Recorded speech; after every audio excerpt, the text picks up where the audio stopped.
പാപിക്കില്ലതെല്ലും മനസുഖമതിനാലംബികേ ആശ്രയിപ്പൂ മുപ്പാരിനാഥനാം ത്വൽ കണവനെ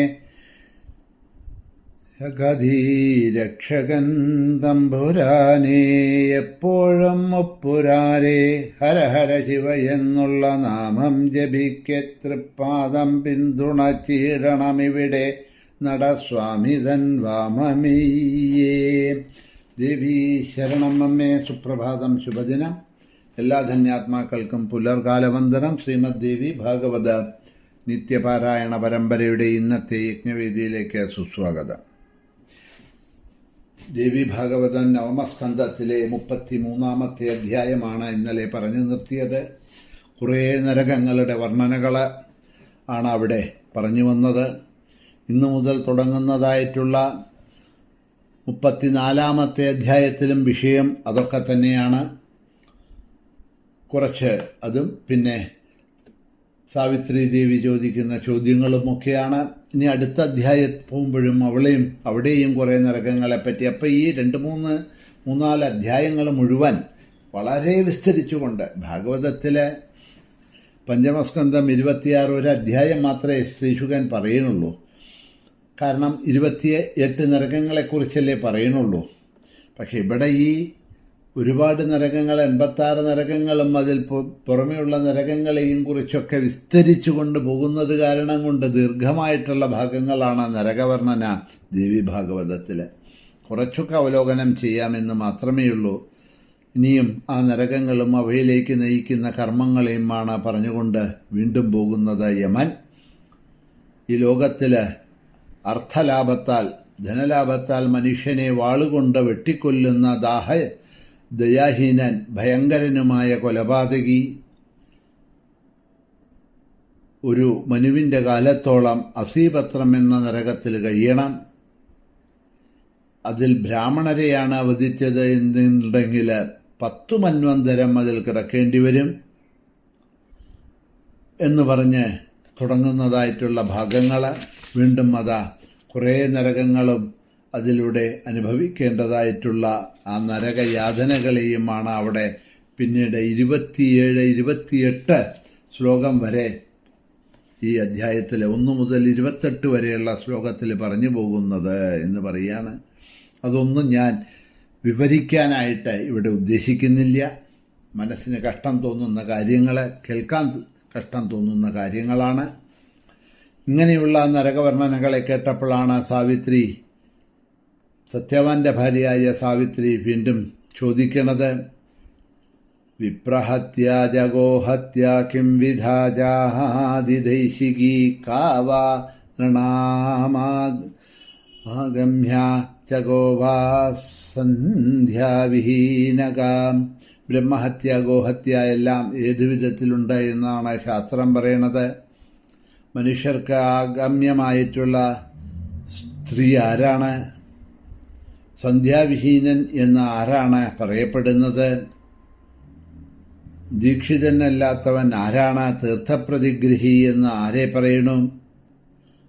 ഗ്രാമയാജി ആരാണ്? ആരാണ് ദേവലൻ? ആരാണ് പ്രമത്തൻ, വൃഷലീപതി? ഇതെല്ലാം ഇവരുടെ ലക്ഷണങ്ങൾ എന്തൊക്കെയാണ് എന്ന് ദീർഘമായിട്ട് പറഞ്ഞു തരണം എന്ന് പറയാണ്. അതിനുത്തരമായി കൊണ്ട് ധർമ്മരാജൻ വീണ്ടും ഇതാ മറുപടി പറയണു. ശ്രീകൃഷ്ണേ ച തദർച്ഛായാമന്യേഷാം പ്രകൃതൗ സതി ശിവേ ച ശിവലിംഗം ച സൂര്യേ സൂര്യമണൗ തഥാ. ഹേ സാവിത്രി, കൃഷ്ണനിലും അദ്ദേഹത്തിൻ്റെ പ്രതിമയിലും അതുപോലെ അന്യദേവന്മാരിലും അവരുടെ പ്രതിമകളിലും ശിവനിലും ശിവലിംഗത്തിലും സൂര്യനിലും സൂര്യമണിയിലും ഗണേശൻ്റെ പ്രതിമ, ദുർഗാദേവിയുടെ പ്രതിമ ആരാണോ ഭേദബുദ്ധി വയ്ക്കുന്നത് അവൻ ബ്രഹ്മഹത്യാപാപം ലഭിക്കും. നല്ല കാര്യമായി. ഇതിലൊന്നും ഭേദബുദ്ധി പാടില്ല എന്നാണ് പറയണത്. ഭേദബുദ്ധി ദക്ഷനുണ്ടായിരുന്നുവല്ലോ. അത് ശിവനിന്ദ ചെയ്ത കാര്യങ്ങളൊക്കെ ദക്ഷയാഗത്തിൽ വെച്ച് നമ്മൾ വളരെ വിസ്തരിച്ച് ഭാഗവത മഹാപുരാണത്തിൽ കേട്ടിട്ടുണ്ട്. ദേവി ഭാഗവതത്തിലും ആ ഭാഗങ്ങളുണ്ടല്ലോ. പക്ഷേ ഇവിടെ കഥ ചുരുക്കി പറഞ്ഞു എന്ന് മാത്രമേ ഉള്ളൂ. അപ്പോൾ ഈ ഭേദബുദ്ധി ഒന്നിലും വെക്കരുത്. അതാണ് അതിൻ്റെ താല്പര്യം. സ്വന്തം ഗുരുവിലും ഇഷ്ടദേവനിലും അച്ഛനിലും അമ്മയിലും ഭേദബുദ്ധി ഉണ്ടാവരുത്. അതും ബ്രഹ്മഹത്യ പാപത്തിന് തുല്യമാണെന്നാണ് പറയണത്. ഭേദബുദ്ധി ഗുരുവിലുണ്ടാവരുത്. എന്താ ഭേദബുദ്ധി ഗുരുവിലുണ്ടാവരുത് എന്ന് പറയാനുള്ള കാര്യം? സാധാരണ നമുക്ക് ഉണ്ടാവുന്ന ഒരു വിഷയമാണ്. ഇപ്പം നമുക്കൊരു ഗുരുനാഥനുണ്ട്. നമുക്കതാ ദേവി ഭാഗവതം പഠിപ്പിച്ചു തന്നു, അല്ലെങ്കിൽ ഭഗവത്ഗീത പഠിപ്പിച്ചു തന്നു, അല്ലെങ്കിൽ നാരായണീയം പഠിപ്പിച്ചു തന്നു, അല്ലെങ്കിൽ ഭാഗവത മഹാപുരാണം എന്തോ ആവട്ടെ, എല്ലാ പൂജാവിധികൾ, കർമ്മങ്ങൾ, ഇതൊക്കെ നമുക്ക് പഠിപ്പിച്ചു തന്നു. ഇതൊക്കെ നമ്മളൊരു ആചാര്യൻ ഗുരുവിൽ നിന്നാണല്ലോ പഠിക്കുന്നത്. അപ്പം അങ്ങനെ പഠിപ്പിച്ച് നമുക്ക് ഒരാൾ തന്നു. നമ്മളിതാ വേറൊരു തതുല്യനായ അല്ലെങ്കിൽ അതിനേക്കാൾ ശ്രേഷ്ഠനായ ജ്ഞാനിയായ മറ്റൊരു ഗുരുവിൻ്റെ കാണാൻ പറ്റി, അവരുമായിട്ടുള്ള ഒരു സംസർഗമുണ്ടായി എന്നൊക്കെ വരാം നമുക്ക്, ഇല്ലേ? അനേകം പേരുണ്ടല്ലോ ലോകത്തിൽ. എല്ലാവരും തുല്യജ്ഞാനികളാണ് എന്ന് പറയാൻ പറ്റില്ല. ചിലർക്ക് ജ്ഞാനം അല്പം കുറവാണ്, ചിലർക്ക് കൂടുതലാണ്, ചിലർക്ക് വളരെയധികം ജ്ഞാനമൊക്കെ ഉണ്ടാവും.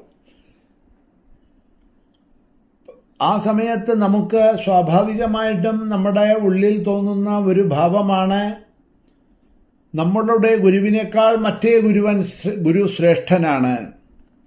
അതുകൊണ്ട് എന്ത് ചെയ്യണം? അപ്പം ഈ ഗുരുവിനെ നിന്ദിക്കുക എന്നുള്ളതല്ല, ഈ ഗുരുവിനേക്കാൾ ആ ഗുരു ശ്രേഷ്ഠനായതുകൊണ്ട് ആ ഗുരുവിൻ്റെ അടുത്ത് പോയാൽ ഇനിയും എനിക്ക് നന്നായിട്ട് പഠിക്കാനും മനസ്സിലാക്കാനും എല്ലാം കഴിയും എന്ന് വിചാരിച്ച് തൻ്റെ ഗുരുവിനെ നിന്ദിച്ചുകൊണ്ട് വേറൊരു ഗുരുവിൻ്റെ അടുത്ത് പോവുക. എന്താ ഇവിടെ വന്നത്? ആരുടെ അടുത്തുനിന്നാ നാരായണീയം പഠിച്ചത്? അത് ഒരു മാമിയുണ്ടായിരുന്നു, അല്ലെങ്കിൽ വേറെ ആരും ഉണ്ടായിരുന്നു, അവരുടെ അടുത്തുനിന്നാണ് പഠിച്ചത്. അതൊന്നും ശരിയായില്ല. അവിടെ ഒന്നും മര്യാദയ്ക്ക് അർത്ഥമൊന്നും പറഞ്ഞു തരുന്നില്ല.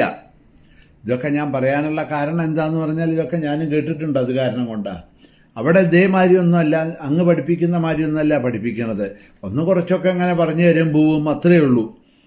അങ്ങയുടെ ക്ലാസ് കേട്ടു ഞാൻ, വളരെ നല്ലതാ, അങ്ങയുടെ ശിഷ്യകളൊക്കെ വളരെ നന്നായിട്ട് പറയുന്നുണ്ട്. അതാ ഞാൻ ഇവിടെ വന്ന് ഒന്നും കൂടി അങ്ങയുടെ അടുത്തൊന്ന് ഇത് പഠിക്കണം എന്നുദ്ദേശിക്കുന്നത് എന്നൊക്കെ പറഞ്ഞ് പോവുമ്പോൾ നമ്മൾ അറിയാതെ കണ്ട് നമുക്ക് ഇത് പറഞ്ഞു തന്ന ആ ഗുരുവിനെ നമ്മൾ നിന്ദിക്കുകയാണ്. ആ നിന്ന ഒരിക്കലും പാടില്ല.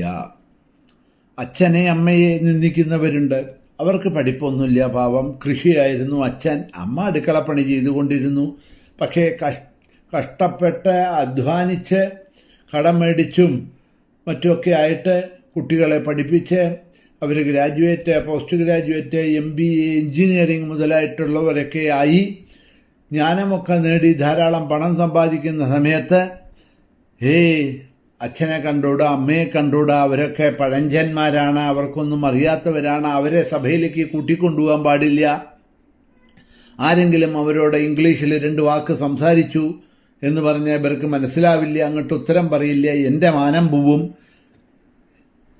ഇങ്ങനെയൊക്കെ ചിന്തിക്കുന്നവരെ, അച്ഛനെയും അമ്മയെയും താഴ്ത്തി ചിന്തിക്കുന്നവര് ഒക്കെയുണ്ട്. നമ്മളെ വളർത്തിയ സ്വന്തം മാതാപിതാക്കളോടും ഇത്തരത്തിലുള്ള കാര്യങ്ങൾ ചെയ്യുന്നവര്, അവരൊക്കെ ഇവിടെ പറയണത് ബ്രഹ്മഹത്യാപാപത്തിന് പാപികളായിത്തീരുന്ന പറയണത്. അപ്പം അച്ഛൻ, അമ്മ, ഗുരുവിൻ്റെ നിന്ദ്യ, അതേമാതിരി ദേവന്മാരിൽ, വിവിധ ദേവന്മാരിലും ദേവിമാരിലും അഭേദബുദ്ധി ഉണ്ടാവുക, ഇതുണ്ടായാൽ അതൊക്കെ നമ്മുടെ നാശത്തിലേക്ക് പോകുമെന്ന് പറയാണ്. എന്തായാലും ബാക്കി ഭാഗങ്ങളിൽ നാളെ അവലോകനം ചെയ്തു കൊണ്ടുപോകാം. ഇന്നിവിടെ തന്നെ നിർത്തുന്നു. മഹാദേവ്യൈ നമഃ.